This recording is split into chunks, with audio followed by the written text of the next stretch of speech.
This is a serious concern.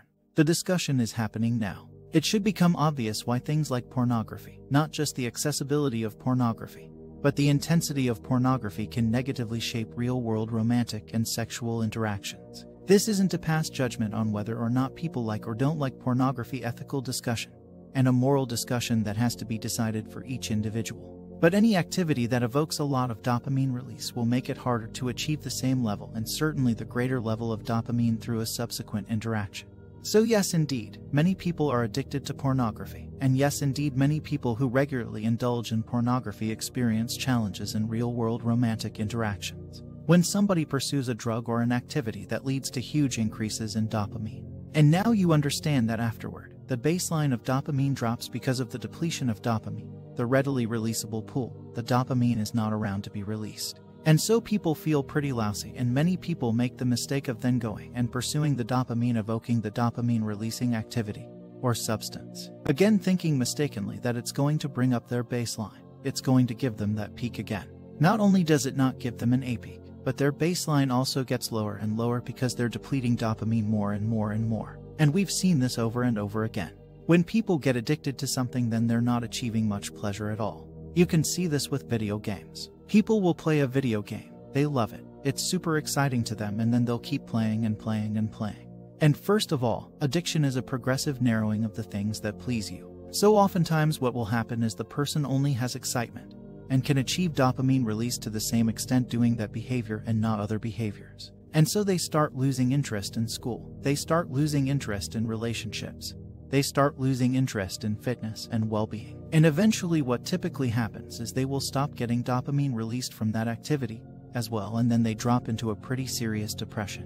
What about the more typical scenario? What about the scenario of somebody who eats foods that evokes a lot of dopamine release in the middle of the week, and they're drinking 1 or 2 days on the weekend?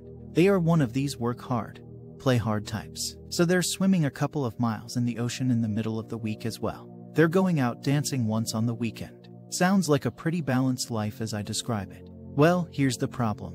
Dopamine is not just evoked by one of these activities. Dopamine is evoked by all of these activities. And dopamine is one currency of craving, motivation, and desire and pleasure. So even though if you look at the activities you'd say, well, it's just on the weekends, or this thing is only a couple of times a week.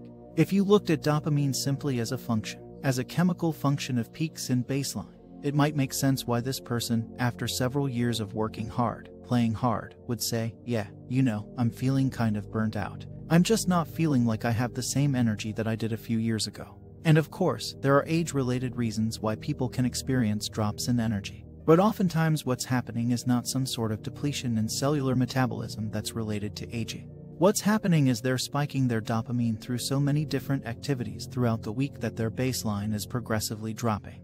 And in this case, it can be very subtle. It can be very, very subtle. And that's a very sinister function of dopamine, we could say, which is that it can often drop in imperceptible ways. But then once it reaches a threshold of low dopamine, you just feel like you can't get pleasure from anything anymore. What used to work doesn't work anymore. So it starts to look a lot like the more severe addictions or the more acute addictions. We all should engage in activities that we enjoy. I certainly do. Everybody should. A huge part of life is pursuing activities and things that we enjoy. The key thing is to understand this relationship between the peaks and the baseline and to understand how they influence one another. Because once you do that, you can start to make really good choices in the short run and in the long run to maintain a level of dopamine baseline.